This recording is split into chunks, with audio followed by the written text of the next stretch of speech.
प्रिय विद्यार्थियों, मैं महावीर प्रसाद, व्याख्याता हिंदी साहित्य, IBN स्कूल गुड्डागोड़ जी। पिछली क्लास में हमने देखा था कि अलंकार क्या होता है और अनुप्रास के बारे में हमने अध्ययन कर लिया था, जिसके प्रकार हमने जान लिए थे। सबसे पहला हमने पढ़ा था ठेकानुप्रास, यानी काव्य में जब किसी वर्ण की आवृत्ति मात्र 2 ही बार होती है, वो तो क्या होता है, ठेकानुप्रास। जैसे उदाहरण के तौर पर कानन कठिन भयंकर भारी, यानी कै और भय वर्ण की आवृत्ति कितनी बार हुई थी, मात्र 2 बार। तो कहने का मतलब काव्य में जब किसी वर्ण की आवृत्ति मात्र 2 ही बार होती है, वो तो कौन सा, ठेकानुप्रास।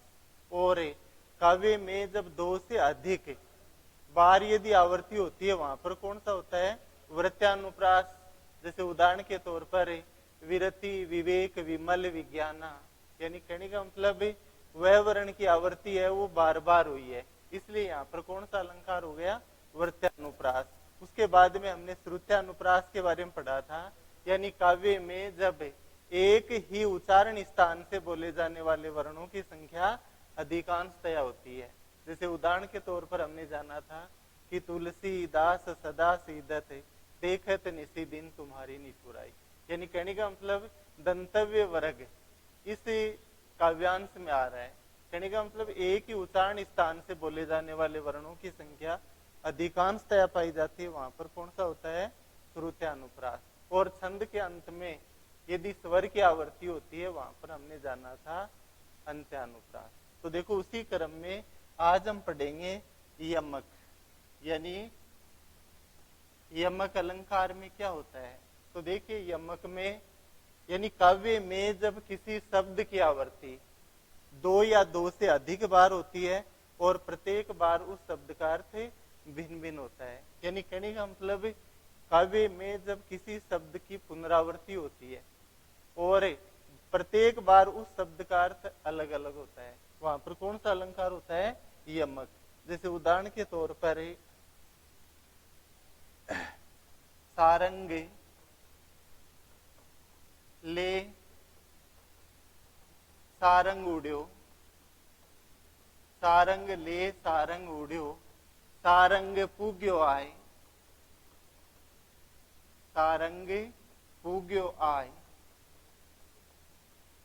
जे सारंग सारंग कहे,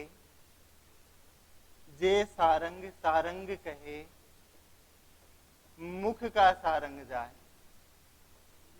मुख का सारंग जाए।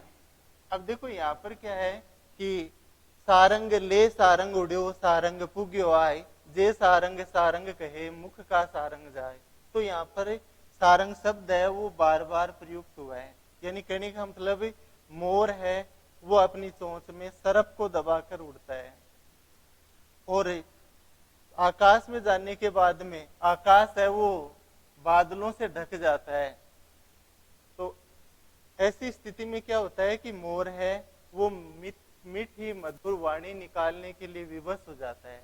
यदि वो अपनी मधुर मीठी वाणी निकाले तो उसके मुख में दबा हुआ सरफ है वो नीचे गिर जाए। तो देखो यहाँ पर शब्द एक ही है सारंग, लेकिन प्रत्येक बार उस शब्द के अर्थ क्या है, भिन्न भिन्न है। जैसे सारंग ले सारंग उड्यो, तो Sarang means more, Sarang means सर्प और सारंग मीन्स बादल।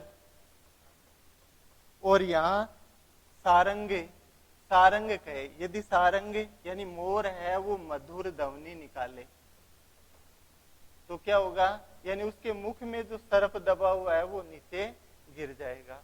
तो यहाँ पर क्या है कि शब्द एक ही है सारंग, लेकिन प्रत्येक बार उस शब्द के अर्थ क्या आ रहे हैं, अलग अलग आ रहे हैं, इसलिए यहाँ पर कौन सा अलंकार है, यमक अलंकार है। इसी प्रकार से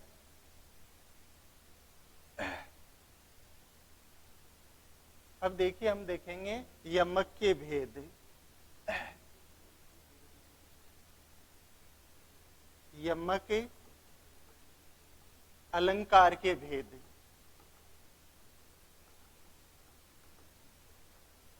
तो देखिए यमक अलंकार है, इसके 2 भेद होते हैं, यानी एक तो होता है अभंग और दूसरा होता है सभंग। यानी कहने का मतलब नाम से ही पता चल रहा है ए का अर्थ नहीं, यानी जिसके टुकड़े नहीं किए गए हों, वो तो कौन सा होता है अभंग। और स यानी टुकड़े के साथ, वो कौन सा होता है सभंग। तो देखिए पहला है अभंग, यानी अभंग में क्या होगा, यानी जैसा जो शब्द है बार बार वैसा ही आएगा वो। जैसे कनक कनकते सोगुनी मादकता आदि का है, यहाँ कनक शब्द 2 बार आ गया, कनक कनकते। तो पहली बार क्या है यानी धतूरा, और दूसरी बार क्या है सोना। अब ये शब्द सेम है, कहने का मतलब इसके टुकड़े नहीं किए गए, इसलिए यहाँ पर कौन सा अलंकार हो जाएगा अभंग। लेकिन जहां शब्द के टुकड़े कर दिए जाते हैं वहां पर कौन सा अलंकार होगा सभंग। तो हमें यानी काव्य में जब किसी शब्द की आवृत्ति 2 या 2 से अधिक बार होती है और प्रत्येक बार उस शब्द का अर्थ अलग अलग होता है, वहां पर यमक अलंकार होता है। यमक के 2 भेद होते हैं, अभंग यमक और दूसरा सभंग यमक। यानी जहां शब्द के टुकड़े नहीं होते हैं, सेम वैसा ही बार बार आ जाता है या 2 से अधिक बार आ जाता है, तो वहां तो कौन सा हो जाएगा अभंग। लेकिन जहां शब्द को तोड़ दिया जाता है, जैसे उदाहरण के तौर पर मोह है, यानी मोहन अब मनमाही, मोहन अब मनमाही, मोह न अब मनमाही। अब देखो यहां पर क्या हुआ है, यानी मोहन शब्द की पुनरावृत्ति हुई है, लेकिन देखो कहा गया है कि मोहन अब मनमाही, मोहन अब मनमाही, यहाँ मोहन के टुकड़े कर दिए गए। और वैसे देखने में दिख रहा है कि शब्द सेम ही है दोनों मोहन, लेकिन यहाँ पर पहला जो मोहन है भगवान, अब मनमाही यानी मेरे अंदर है, अब भगवान विराजमान है, मोह नहीं है, दर्प नहीं है, घमंड नहीं है। तो कहने का मतलब शब्द तो एक ही है मोहन, लेकिन दोनों ही बार इसके अर्थ क्या है अलग अलग है। तो देखो हमें याद रखना है कि काव्य में जब किसी शब्द की आवृत्ति, यानी काव्य में जब किसी शब्द की आवृत्ति 2 या 2 से अधिक बार होती है और प्रत्येक बार उस शब्द का अर्थ अलग अलग होता है, वहां यमक अलंकार होता है। यमक के 2 भेद होते हैं, अभंग यमक और दूसरा सभंग यमक। अभंग में क्या हो जाएगा, यानी जिसके टुकड़े नहीं किए गए हों, और सभंग में क्या होगा, जिस शब्द के टुकड़े कर दिए जाते हैं।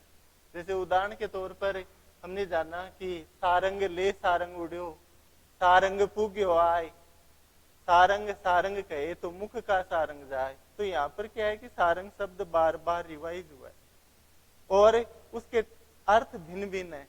लेकिन जैसे मोहन है अब मनमाही, मोहन है अब मनमाही, तो इसमें क्या हुआ है, यानी शब्द के टुकड़े कर दिए गए हैं। तो जहां पर तोड़ दिया जाता है वो तो क्या होता है सभंग, और टुकड़े नहीं होते हैं वो कौन सा होता है अभंग। उसके बाद में देखो अगला हम पढ़ेंगे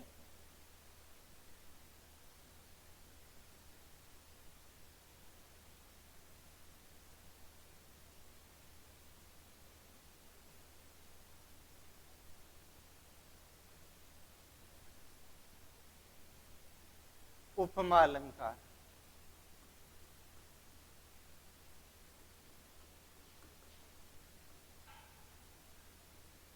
तो देखिए बेटा इसमें ध्यान रखना आपको, यानी 2 भिन्न पदार्थ हैं, एक तो है उपमेय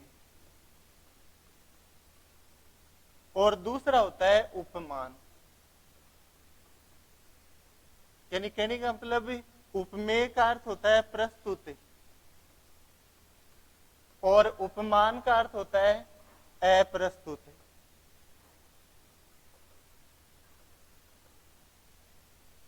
यानी 2 भिन्न वस्तुएं हैं, एक तो हमारे पास है और एक दूर है। या यूं कह दें कि प्रस्तुत वस्तु और अप्रस्तुत वस्तु। प्रस्तुत वस्तु क्या कहलाती है उपमेय, और अप्रस्तुत वस्तु क्या कहलाती है उपमान। तो इसमें होता है क्या है, यानी प्रस्तुत और अप्रस्तुत दोनों में साधर्म्यता अपनाई जाती है। क्या अपनाई जाती है? साधर्म्यता, यानी कहने का मतलब सम्मान गुण धर्म, सम्मान गुण धर्म। तो देखिए इसकी डेफिनेशन क्या हो गई, यानी काव्य में जब उपमेय और उपमान में, यानी प्रस्तुत और अप्रस्तुत में साधर्म्यता अपनाई जाए, वहां कौन सा अलंकार होता है? उपमा अलंकार होता है। जैसे उदाहरण के तौर पर चंद्रमा सा, चंद्रमा सा कांति में मुख रूप दर्शन है तुम्हारा। तो देखिए यहां पर क्या है, यानी दो भिन्न वस्तुएं हैं, या यूं कह दें कि एक तो प्रस्तुत वस्तु है, मुख है, ये वर्णनीय वस्तु है, और साधर्म्यता किससे अपना रहे हैं? चंद्रमा से अपना रहे हैं। तो कहने का मतलब प्रस्तुत और अप्रस्तुत वस्तु में क्या अपनाई जाए? साधर्म्यता, या वर्णनीय वस्तु के गुण का उत्कर्ष दिखाने के लिए उपमेय और उपमान में साधर्म्यता अपनाई जाए, वहां पर कौन सा अलंकार होता है? उपमा अलंकार होता है। जैसे चंद्रमा सा कांति में मुख रूप दर्शन है तुम्हारा। तो यहाँ पर क्या है कि दो, यानी मुख है वो तो प्रस्तुत है, और उपमान या यूं कह दें कि अप्रस्तुत है वो कौन है? चंद्रमा। अब देखिए इसके आधार पर क्या है कि उपमा के 4 अंग होते हैं। कई बार परीक्षा में प्रश्न पूछ लिया जाता है कि उपमा के कितने अंग होते हैं, तो हमें ध्यान में रखना है उपमा के अंग। तो देखिए उपमा के 4 अंग होते हैं। पहला अंग कौन सा होता है? उपमेय, यानी प्रस्तुत वस्तु, या यूं कह दें वर्णनीय। दूसरा अंग होता है वो होता है उपमान। उपमान क्या होता है? अप्रस्तुत, या जिस वस्तु से हमें साधर्म्यता अपनाई जा रहे हैं। उसके बाद में तीसरा होता है साधारण धर्म, और चौथा होता है उपमा वाचक शब्द। तो देखिए उपमावाचक शब्द कौन से होते हैं, यानी ये तो हमने जान लिया कि वर्णनीय वस्तु है वो तो उपमेय हो गई, और जिस वस्तु से साधर्म्यता अपना रहे हैं वो हो गया उपमान, और दोनों में जो साधर्म्यता है यही तो साधारण धर्म है। उसके बाद में उपमावाचक शब्द। तो देखिए इसमें होता है क्या है, यानी कोई भी काव्यांश है उसमें हमें याद रखना है कि जहां कहीं भी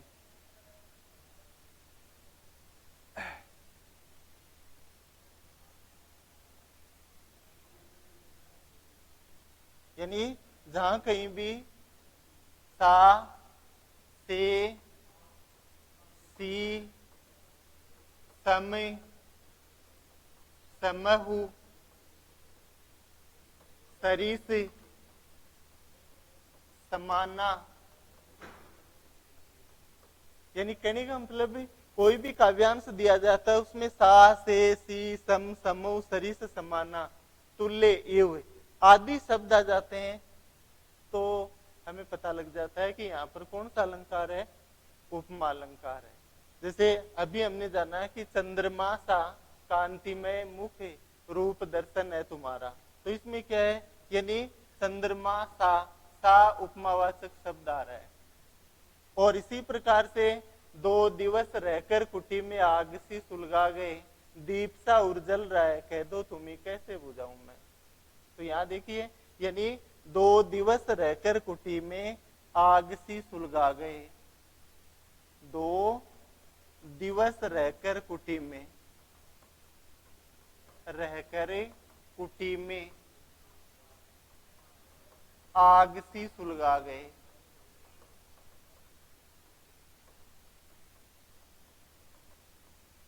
तो देखिए यहां पर क्या है, यानी हमने जान लिया कि 2 दिवस रहकर कुटी में आग सी। तो यहाँ पर क्या है यानी सा से सी सम समूह सरिस समाना तुल्य एव आदि शब्द जहां कहीं भी आ जाते हैं, जिस काव्य पंक्ति में आ जाते हैं, वहां पर कौन सा अलंकार होता है, यानी उपमा अलंकार होता है। तो देखिए बेटा, हमने जान लिया कि उपमा के 4 अंग होते हैं, उपमेय, वर्णनीय वस्तु या प्रस्तुत वस्तु, उपमान, अप्रस्तुत वस्तु, और तीसरा होता है साधारण धर्म, और चौथा है उपमावाचक शब्द। उपमावाचक शब्द कौन कौन से होते हैं, सा से सी सम समूह सरिस समाना तुल्य एव आदि ये उपमावाचक शब्द होते हैं। फिर देखिए उपमा के प्रकार या भेद। उपमा के भेद, तो देखिए ये जो उपमा के अंग है, इनके आधार पर ही क्या है कि उपमा के 3 भेद होते हैं। एक तो होता है पूर्णो उपमा। पूर्णो उपमा यानी कहने का मतलब काव्य में जब उपमा के चारों अंग विद्यमान होते हैं, 4 अंग तो हम जान ही चुके हैं, उपमेय, उपमान, उपमावाचक शब्द और साधारण धर्म। यानी ये जहां कहीं भी काव्य में ये चारों अंग विद्यमान होते हैं, वहां तो कौन सा होता है, पूर्ण उपमा। जैसे अभी हम पढ़ रहे थे कि चंद्रमा सा कांति में, मुख रूप सुदर्शन है तुम्हारा।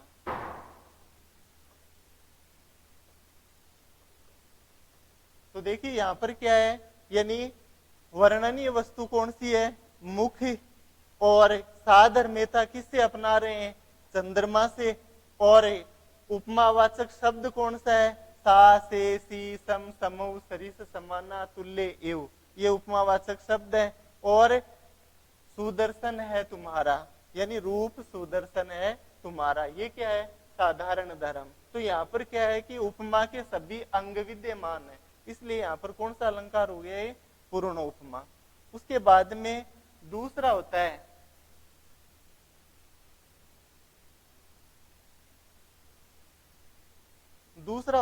लुप्त उपमा।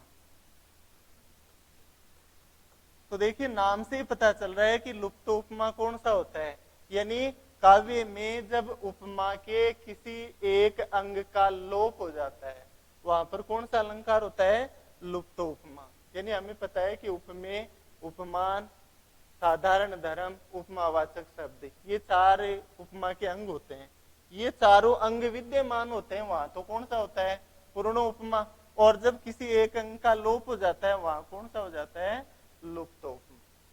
उसके बाद में तीसरा भेद होता है इसका, मालोपमा।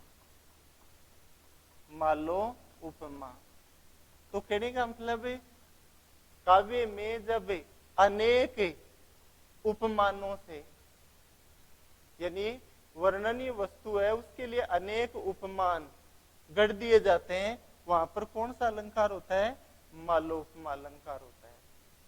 तो हमने जाना कि किसी वर्णनीय वस्तु के गुण का उत्कर्ष दिखाने के लिए उपमेय और उपमान में साधर्म्यता अपनाई जाती है, वहां पर कौन सा अलंकार होता है, उपमा अलंकार होता है। उपमा के कितने अंग होते हैं, यानी उपमा के 4 अंग होते हैं, उपमेय, उपमान, साधारण धर्म और उपमावाचक शब्द। यानी काव्य में जब उपमा के चारों अंग विद्यमान होते हैं, वहां पर तो पूर्ण उपमा होता है, और किसी एक अंग का लोप हो जाता है, वहां पर कौन सा अलंकार हो जाता है, लुप्त उपमा। और एक ही उपमेय के लिए, यानी वर्णनीय वस्तु के लिए, प्रस्तुत वस्तु के लिए अनेक उपमानों का अवलंब ले लिया जाता है, वहां पर कौन सा अलंकार होता है, मालोपमा। तो आज की इस ऑनलाइन क्लास में हमें केवल इतना ही अध्ययन करेंगे, और नेक्स्ट वीडियो में जानेंगे।